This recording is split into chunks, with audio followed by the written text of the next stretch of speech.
So somebody asks, when is the crash going to happen? So they're talking about the real estate crash. We work in the Northern Virginia area, which is right outside of Washington, D.C. I don't see a crash happening anytime soon. For starters, most people who have qualified for a loan can actually Afford the afford home. the home. Mhm. So we don't really have an affordability issue when it comes to current homeowners.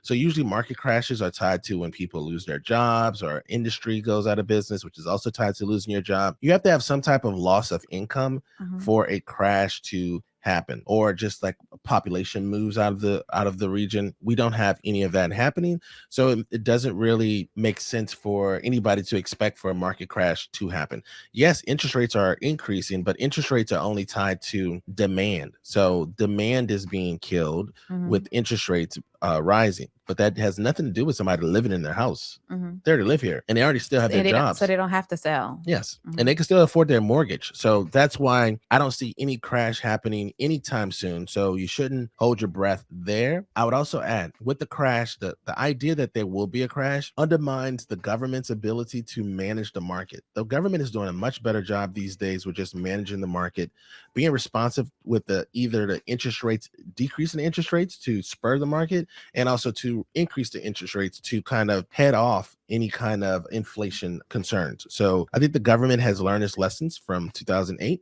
So we shouldn't see too much of a crash there.